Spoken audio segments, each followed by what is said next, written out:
Hey, welcome to the top of the hill. My guest today is Luke Chueh. Luke is a Los Angeles-based artist. He just had a new show open at the Corey Helford Gallery downtown. The show is called Negative Space. I'm excited to have him on today to talk about it. Ladies and gentlemen, Luke Chueh. Yay! Hey, Edmund. How we doing, Luke? Thanks for having me on. Thanks for being here. Luke, this is one of the pieces in the show, obviously much larger at the actual show, featuring your iconic bears. Mm-hmm. Congrats on the opening. I had a Thank great you. time at the opening on Saturday night. Thanks for coming. Massive space. When you first walk in, the first piece of yours you see is Commodified, Yes. which is one of your Luke bears. He's sort of in this prison of a shopping cart, Right. commentary on consumerism, whatnot, and or not It's- to put that on you. No, so as the title implies, the painting is about the business of doing art and how, to me, it's about how, like, I've been painting this bear character now for over 20 years, and the reason why I am like kind of tied to this character is because people, like, that's what sells. That's how I make a living. Like, I've tried other things throughout my career, and none of them really quite stick as well as the bear has. So the bear is, who is basically a metaphor for myself, is stuck in this cage-like basket, and because mostly voluntarily, of course, but also because the market dictates it so. Now, that being the first piece we see when we come in, is that something you wanted? Is that something the gallery wanted? Is that really the centerpiece of this show to you, Negative Space? I think the centerpiece of the show was actually the postcard piece. It was the biggest painting of the show. It speaks more to, that feeling of alienation and isolation, despite being surrounded by others, that I carry through my, inside, day in, day out. Now, the Commodified piece also has a companion sculpture along with it. Yes. Did you know you wanted to do some sculptures for it? I assume it was a painting first. How did that come to be? So I'm also known for my work in the designer art toy collectibles space. And I've seen a lot of my paintings kind of manifest into kind of, art toy collectibles. And I kind of felt like, of all the paintings in this show, the one that I would love to see realized as a three-dimensional object was the Commodified painting. The painting was based on a very specific cart design, so I was able to get one of those carts. And then I worked with my sculptor, Dave Bondi, who has sculpted a bunch of my toys over the past 2 decades. And then we worked with a guy whom I met named David Acuna, who is in the fabrication space, and he 3D printed it, finished it, painted it, except I painted the eyes and the nose. And, we brought them together, and put it on display for the show. Now, you had a specific idea for the shopping cart. How did you source that shopping cart, and what was specific about that shopping cart? So when I was working on the idea for that painting, I went online and looked at shopping carts, and most of the shopping carts you see these days, like I think probably since the 2000s, have a very specific design between the bottom half with the wheels and the basket. And the one that I saw that I based my painting off of had solid metal wire kind of holding it, everything together. And to me, I think it was a little nostalgic of, like, things that I grew up with. It had a very 70s, 80s kind of feel to it. And so I was like, this is the cart that I want. And I mocked my painting up around that design. And then when it was time to actually fabricate the thing, I was like, well, I have to buy that cart. And fortunately, thanks to the internet, you could be able to buy just about anything, including shopping carts. Unfortunately, you have to pay for the shipping. And yeah, that was quite a bit. How bad was it? $500 in shipping. Damn. Yeah, for a $125 shopping cart. Where would you have stolen a shopping cart from? What's the grocery store you would have hit if you had to? Probably Ralph's, slash Kroger's, because that's where I do most of my grocery shopping. I like Target uses those plastic shopping carts, and it's just kind of like, yeah. And you're using a little bit less red in your work now. Throughout my career, I think I kind of leaned heavy into the red. I used to have this thing I called the color wheel of doom. And I assigned certain kind of ailments, like green was greed or pestilence, and blue was depression, and, like orange was madness, and red was violence. And I'm in my 50s now. I'm just, sober. And I just don't want to, don't want to rock the boat too hard. You're chilling a little more. Yeah. I kind of feel like happiness, as much as sadness, they're both equally burdenous. And, I just want to exist in like a nice, comfortable gray space where, nothing is nothing's too high, nothing's too low. Everything's just chill. We're all just waiting to die.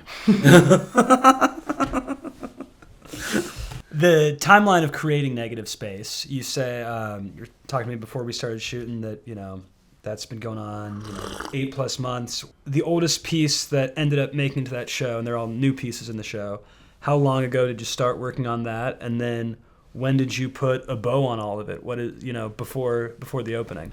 I started collecting ideas for that space, the Gallery 1 space, because it's huge, for several years now, probably 3 or 4 years. I've kind of setting aside ideas that I thought would look great in that space, specifically the crowded postcard piece. But I started painting that in probably October, November.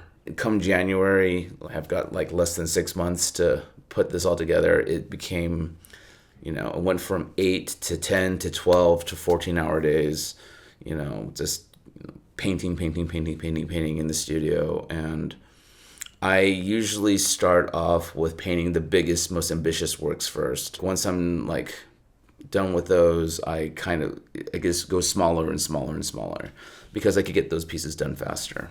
And it's all about some kind of time management thing. So yeah. So when did you put down the brush for finishing the final piece prior to the opening? Probably a week before the opening. Obviously, you're talking about, you having to sell your art as an artist, past themes. You've obviously gone into addiction and pop culture, war. So very large themes. Are there any themes that you think in your work that permeate into your work that are inspired by Los Angeles? You've been based here for 2 decades. In what ways do you think Los Angeles has shaped your work, if at all? I did 3 paintings in the show. They are what I call totem paintings. It's my characters standing alongside very tall structures. I had a mission bell, air raid siren, and a palm tree cell tower.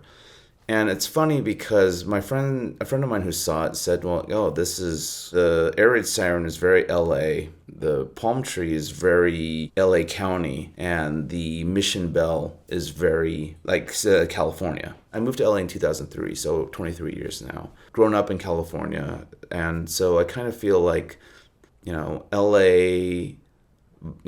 vibe has always kind of been a little bit a part of me. And okay, let's dig a little deeper than that.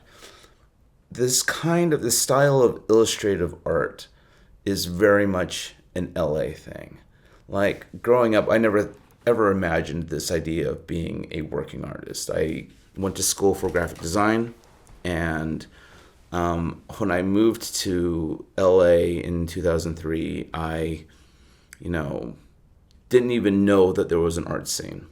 I just kind of moved in, and my friends told me about these underground art warehouse parties that I eventually kind of, injected myself into, and, whatever. But the thing is that there was these magazines like starting with Art Alternatives, then they evolved to Juxtapose magazine. That artwork that's focused in those magazines is a very LA style of art, and from my understand, it's kind of rooted in like the animation business out here in Southern California. And like as studios start closing down, you have a bunch of artists who work in the studios like stand there going, okay, well, I just got fired, or I need extra income or whatnot.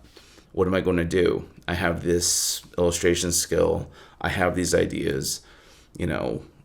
Let me do this, and maybe we'll find a gallery that shows me. And La Luz de Jesus on Hollywood Boulevard is one of the very first, if not the first, galleries to kind of bring these artists together, show their work, and help popularize this illustrative art movement. Because when you think of like artwork in the 90s and the early 2000s, it was very contemporary, very conceptual, kind of rolling off of everything that came from like the pop art, 70s and 80s. Mm-hmm. I think it's great that this movement has kind of like found its footing, and but it's still not as like widespread as like, or as influential as, say, something that like comes out of New York or whatnot. So when I moved to LA in 2003, the timing was just impeccable.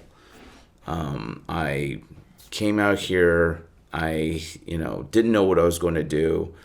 I had a bunch of personal issues I was working through, and I kind of took like little bits and pieces from what I saw around here.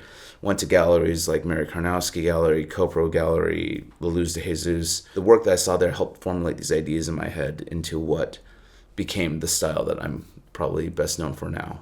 You recognize those three pieces as being, Los Angeles inspired. You've also worked a lot with fire. I couldn't help but think about like being at a gallery in LA. You have you're using maybe a little less fire than in the past, but there is still a bear on fire in this exhibit. I think that fire is just one of those multifaceted like symbols. It helps as much as it hurts. I instinctually started kind of using the fire metaphor in a lot of my work, like a lot of bears on fire kind of stuff. And my logo is actually a bear head engulfed in a flame, the olive branches, going around it, and Latin draped in front of it, which is the words Ursus Igneus, which, in the early 2000s, putting Latin on your logo just, it just made sense, right? It's like, look at me, I'm deep. So I actually did a very small version of that painting a couple years ago, I think 2022 or something like that. And it kind of came out pretty close to how that painting came out. And I was like, oh my God, this thing looks fucking amazing. I can actually do it now. I have the skills to actually paint fire. I wanted to blow it up, make it I wanted to see it large, and I did it for the show, and it I love the way it came out, and I named it Ursus Igneus, Bear on Fire, as a nod to the paintings that I've done throughout my career of bears on fire. Well, we're still on the topic of Los Angeles, kind of adjacent. What are some of your favorite spots in LA? Spots as in places I like to go? Well, it could be places you're eating. It could be places you're just chilling. It could be places where you go to find inspiration. It could be any. What are the essential Luke Chueh spots in LA? Well, my girlfriend is a food writer, and I love to eat. And so it's safe to say we frequent Cento in West Adams. West Adams is great. There is so much good eating there, from Highly Likely off of Jefferson, all the way down to Johnny's in parentheses pastrami, not to be mistaken for Johnny's Pastrami in Culver City. Let's keep it on the food. Let's go a little more lowbrow. Before we turn on the cameras, you were talking El Pollo Loco. Give me the Mount Rushmore, the top 4 Luke Chueh fast food chains. I ride hard on the apps and the coupons. Like, I have all the fast food freaking apps on my phone. How many fast food apps do you think are on that phone? 10. 10? Okay. 10, what do you think they are? Wendy's, McDonald's, Domino's, which is not technically fast food, but so Carl's Jr., freaking, El Pollo Loco. Like, I keep, because I'm constantly looking for a deal. Like, food, my food's expensive these days. And being that I'm an old fart, I think that you should not spend more than $5 on a meal. Especially lunch, especially when you're by yourself. Like, I know people who like to treat themselves to like something fancy, no, just things that I lean on are the coupons from Subway, $8.99. There's literally a Subway a block away from my studio, so I was hitting up Subway pretty heavily while I was working on this show. $8.99 Subway sandwiches, $5 and after tax 45-cent El Pollo bowls at El Pollo Loco are amazing. It's not too much food, and that's one of my problems. Is I will eat until I'm like lethargic and pass out. I'm right there with you. But like the Pollo bowl, it's $5. It's beans, rice, chicken, pico de gallo, cilantro, onion, and then you get like the avocado sauce and the pico de gallo sauce, and you just dump that on top of it, and you just mix it up and you shove it in your face, and it is like so good. Like, people don't sleep on El Pollo Loco. McDonald's, it's shocking how much like the prices have gone up on that. I feel like just 3 years ago, I was like riding high on the $3 McDouble and McChicken deal. You get a McChicken sandwich, like, you can't go wrong with that. And a McDouble, like, you get your chicken and your beef. And for $3, and it's great. But now they're like $3 each, and it's kind of killing me. We were talking earlier about how the deep fried apple pie is back. And you're excited. You're excited about it, yeah. It's so good. Well, I love that you're going deep on fast. I love fast food. It's great. I could go deep on it all day. If as long as you eat it in moderation. Yeah. You don't like chow down on 2 Western bacon cheeseburgers in one sitting. That's gluttonous. You've done paintings on that. You're not doing yourself any favors, but like, maybe once every couple weeks, maybe 3 weeks, you get that Western bacon cheeseburger, which is, by the way, the best, fast food hamburger. That's big. Best fast food hamburger. Best fast food hamburger. You heard it here. Well, I'm going to try to get us off food for a little bit. I love it, but sorry. I could go there all day. No apologies necessary. But I was saying fast food. It's a good vice to have. Just saying, I'm 10 months sober. You much longer, 15 years. Congratulations 15 years. on that. Thank you. Awesome to see a lot of your, especially your earlier works, kind of dealt with the addiction and stuff. Are there other artists? It could be painters, musicians, filmmakers, writers, who have dealt with addiction in their works that you found particularly poignant, or you've enjoyed, or you've thought thought-provoking?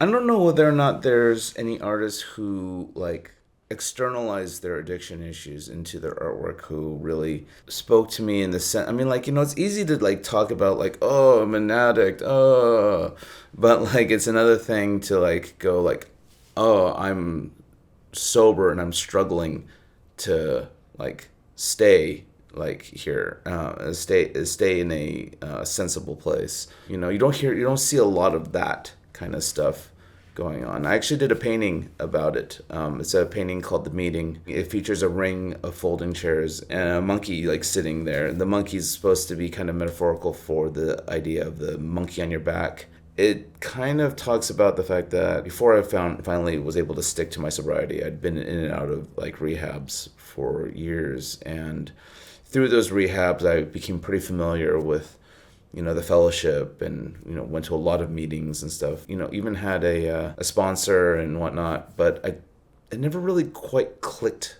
for me. Like and I was eventually kind of figured it out on my own. So to a certain degree, that painting is about my solo sober journey. On the other hand, it could also kind of be about like this, the feeling of isolation, despite the fact that you are anticipating being in a space with people that share your, struggle. But I don't know, like, I'm a big Nine Inch Nails fan, so like maybe Nine Inch Nails' music kind of, helped me for a while. I found solace through that. So Nine Inch Nails, is that you listen to that while you're painting? Do you listen to music when you're painting? I think the music I find the most easy to listen to when I'm painting is like I listen to what the kids call like study beats or lo-fi beats. You're on that lo-fi shit. Oh hell yeah! It's just kind of like a steady kind of vibe. Time pass. It's great. Yeah. After I found my sobriety, I've become averse to the ups and downs of life, and I've been just trying to hold the center. You're not listening to any Eminem while painting. I'm not listening to anything that like gets me pumped or brings me down. I just want to, kind of like ride this gray zone. It's the second time you've mentioned that gray zone. Yeah. It's maybe it's like a Buddhist thing. I don't know, like, Zen or whatnot. Because, I've been telling people like happiness is a burden. Like I say it kind of tongue in cheekish, but like I do think that, happiness, as much as it's nice to feel, is like constantly trying to chase something like that is just like there's some pressure to that for sure. Yeah. Like, why aren't I happy? It's like well, maybe you should just be like stoked that you exist. I like that, being stoked to exist. That's pretty strong. I feel like so much of like when I was drinking a bunch, there's ritual associated with like getting fucked up. Do you have rituals that help you stay sober, or is part of the gray zone being like, I don't need these rituals? I like a routine. I do like a routine. And like part of my routine is because when I found my sobriety, I was finally able to travel. Because when you're like, when you have an obscene drug habit, I can't fly there. I don't know where I'm going to get my fix. Exactly. Yeah, exactly. Sure. When I first traveled to London, I had, a cup of tea, which is, just milk sugared black English breakfast tea. And I was shocked on how pleasant that was. Like, coffee's great. I love my coffee too. But, when you first wake up and you have something a little smoother, but still caffeinated, like, it's a nicer way to wake up. And since 2010, when I finally made that trip, I have been drinking like English breakfast tea with milk and sugar every day I can. And like once you've been at it for long enough, you just kind of stop missing stuff. Like I understand like the idea behind like the fellowship and like constantly being in recovery and whatnot, but I honestly like don't think about it anymore, and I don't really that's cool. I mean, miss it. That's the end goal. Yeah, and I see it too. Like like I said, my studio's in Skid Row, and like I will like walk out of the studio some nights and just see people like folded over and nodding out and whatnot, and I look at them and I'm just like, I'm really glad I'm not there anymore. Because it's, as much as I know they're having a great time, they're not having a great time. They're on that roller coaster. They're riding those waves. Yeah, indeed. So the bear, obviously, it's all over your works. I feel like the rabbit maybe being used a little less than in the past. Sure. It's usually probably a bear day. How do you decide, today's a rabbit day. I'm a rabbit today when I'm painting? So when I first kind of conceived of some of these characters, I tried to assign certain kind of moods or feelings to each one. And like, I think I kind of looked at the rabbit as like a symbol of ambition and maybe even libido, because of like the way popular culture has kind of assigned these, the qualities to these animals. Like, the rabbit from the tortoise and hare. Rabbits are notorious fornicators, stuff like that. The bear was this kind of like, all the animals I choose are basically kind of weirdly like have these weird like twists of tragedy. Like the monkey is like was one chromosome away from being human. Like the bear started with, back when I was in college, my best friend Jamie and we were on acid and we were like running around. I used to live in that house that, when, the bars would close, people would kind of trickle in. The afters. House. You're hosting the afters. Yeah, exactly. And we were like, like dosing and like, we were like, oh my God, we're like Care Bears. I'm like Sunshine Bear and I'm like Laughs a Lot Bear. And, and then we would like start asking like random people who came in, like, what bear are you? And in our like intoxicated, hallucinating minds, we saw this guy, still have no idea who he is, never saw him again. And we're like, I'm Sunshine Bear, I'm Laughs a Lot Bear. What bear are you? And he looks at us, and he's just like, you guys are fucking bullshit bears. And we thought it was the most funny shit we had ever heard. And like we run away from him. And after that, my friend Jamie is, she is Jamie Bear and I am Luke Bear.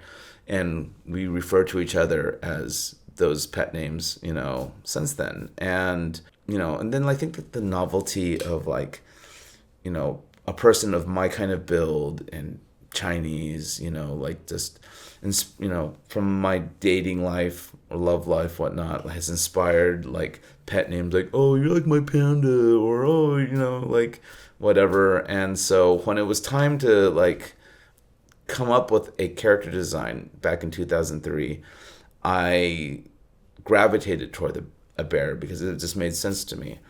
And the reason why I was kind of focused on a character design was because, this is like the era of like Murakami and Nara and Kaz coming up and seeing what they're doing and going like, oh, I want to do what they're doing. Yeah. That's fucking dope. And, but yeah, I think I have a voice that's pretty unique from those guys, but for sure. Yeah, so that's the bear. I've been trying to like throw a sloth into the works more often, but I don't know, I'm still warming up to it. And then the chicken, which is a bird that can't fly. And some of your old chicken paintings, huge fan of. Thank you. You're a real authority on bears, though. Illustrated bears, animated bears. Let me go rapid fire. We're gonna pit some bears against each other. You're gonna tell me bear violence. You're gonna tell me which bear you're taking. Doesn't have to be a fight, just whichever bear you prefer. Let's go Smokey the Bear versus Baloo from Jungle Book. Oh, Baloo. All right, Baloo makes it. Baloo versus Yogi Bear. Yogi. All right, Yogi versus the Care Bears. Yogi. Yogi versus the Berenstein Bears. Yogi. Yogi versus the Coca-Cola Polar Bear. Oh, that's tough.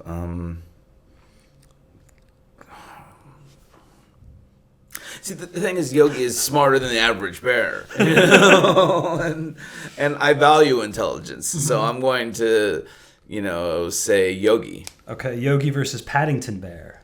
Oh, Paddington. Okay, Paddington versus Po from Kung Fu Panda. Paddington. Paddington versus Corduroy. Who's Corduroy? He's like a children's. Well, you're gonna take Paddington then. Yeah. He's a children's. Corduroy's a children's book. Paddington versus Fozzie Bear from the Muppets. Oh, Paddington. All right, final one. Paddington versus Winnie the Pooh. I knew that was coming up. Oh, I was wondering like, oh, when is he going to bring up Pooh? And see, they both have that great vibe about them. For sure. I'm hanging out with both of them. Yeah, they're so good. And like, I would like reference Pooh more than I would Paddington. You've got the piece 100 Acres Deep. 100 Acres Deep. I've done kind of subtler versions of Winnie the Pooh in my painting, so it's got to be Pooh. All right, Winnie the Pooh wins. Winnie the Pooh wins. And is it even a question? I don't think so. Staying in the Disneyland for just a second, doing my research on you, learned that your intro to drawing was your mom teaching you how to draw Mickey Mouse. Yes. Was your mom quite the artist? I like to think so. She would, I don't know. I don't think she would like say she was, but she knew how to draw, and and she taught me like. I think we were at like my her sister's house, and I was just bored to tears because there was no one my age, and so my mom, just took like a minute to show me how to draw Mickey Mouse, and I instantly glommed onto it. I actually had this funny experience. My parents, would take me like during the summers when I was in elementary school to this like art museum class that was in Fresno, California. I grew up in the city of Fresno, and they would have these classes for young people to like help them refine their like painting or illustration skills. And it was a watercolor class, a beginning watercolor class, but it was a college level beginning watercolor class. And so you're the youngest in there by a lot. By like, yeah, like at least a decade. And like I think I was 12. Okay. Or yeah. And like these are like 20 something people, and I like refused to give up because I think in my head, like my mom and my dad's like willingness to let me like let go of this just felt like reverse psychology. But that class killed me. Like the class destroyed my desire to do art because I was so just. I mean, you're a high school pitcher pitching the bigs, Right. Yeah. And but like it wasn't until like my sophomore or junior year in high school when I met my friend Dan, who was an amazing illustrator, and he was drawing like anime girls with guns, and I was just like, that's cool. Fuck that's yeah, cool. man. Yeah. Anime girls with guns is amazing. And so like it got me kind of back into it. And I went to school at Cal Poly San Luis Obispo, studying graphic design, and the reason why I studied graphic design was because I wanted a career in the arts that was a little more practical. For sure. So I thought graphic design was the route. I'm glad I'm not a graphic designer right now because things are cooked. Yeah. It sucks. Yeah, it's wild out there. I mean, there's still like a place for graphic design, but like it's not. It's undervalued, certainly. Yeah, and it's definitely not what I was doing. In school, like I was doing like magazine layouts and print layouts and stuff like that. Now it's all like app interfaces and website interfaces and stuff like that. So how I got introduced to your art was I'm in 8th grade.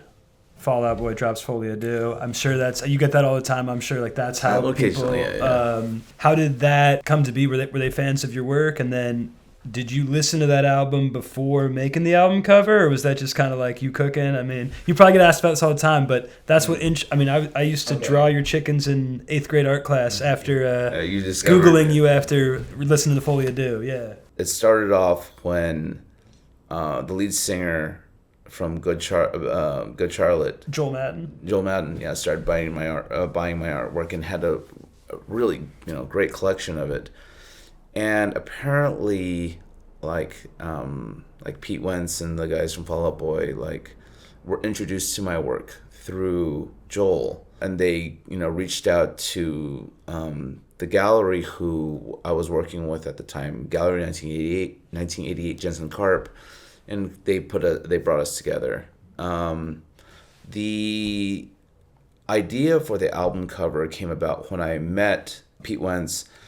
And I met Travis McCoy from... yeah. Gym Class Heroes. Gym Class Heroes. And they had an art show at Gallery 1988.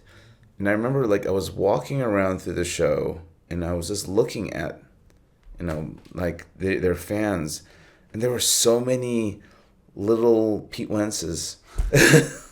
That's probably one of them, yeah. And I was just like, oh my gosh, like... there's all these young people like kind of really and doing their best to emulate. I didn't realize it was like the emo look at the time. I just kind of felt like they were like they all had the same kind of haircut and like clothing style and stuff. And so I was like, okay, well, this is really interesting. And knowing the name of the title, Folie à Deux, the madness of two, I kind of glommed onto this idea of the painting being kind of a reflection of that experience, where it's about the fan, the relationship between the fan and the artist whom they're a fan of. The question that came up a lot was, which band members in the bear costume, and none of them. Yeah. The band's the bear. The boy in the bear costume is the one who, covets the bear, because what it is a boy in a bear costume carrying a bear, right? And the bear's going, "Rawr, I'm a fucking bear," and the boy's dressed like a bear, badly dressed like a bear because he wants to be the bear, but he's not, so, the same relationship between bands and their fans, like everyone kind of tries to emulate the look and the style of the band, but they don't really chances are they don't really quite understand why the band looks the way they do, and why you're just a cheap imitation. A few of your works, your bears, your animals, they're blasting cigs. What's your favorite cigarette? American Spirits. Okay, which color? Yellow. Yellow. Okay, Luka's a black guy, so that's why I asked. Oh, really? Yeah. You got like that, like chicory or whatever they add into it. Every time he has them, people are always like, "Those are strong." they are pretty heavy. I've been using a nicotine vaporizer for a long ass time now, and it kind of happened when. Speaking, I mentioned that London trip. It was the first time I was going on a flight that was longer than 5 hours. Yeah. And so I was like, oh, I'm going to need an e-cigarette for this. And can you hit that in the bathroom? I just kind of bring my blanket up over here. That's so cool. You just can't be an idiot about it. Yeah. Like little puffs, so like your neighbors don't see it or smell it. If they do, you offer them a hit. I don't think they would want that. Or you go into the restroom and you take hits there and you blow down. You blow down. You don't blow up. You blow down and you flush. I mean, you always got to flush, right? You're in a restroom, you got to go through the motions to you have to wash your hands because that's I wasn't peeing, I was just smoking. Yeah, but and that gives you time to take an extra couple puffs off the vape, before you go back to your seat. So. Well, thank you so much for being here today. I've got one final question. The gallery's open. Congrats again on that. Thank you. How long do you let yourself go without painting? Are you just going to chillax for a little bit? Or what's the longest gap you've taken from painting since 2003? Probably a couple weeks. Couple weeks. Yeah. Then back to it. Yep. Luke, thank you so much for being my guest at the top of the hill. I've really appreciated it. Pleasure's mine. Thank you so much for having me. This guy's awesome.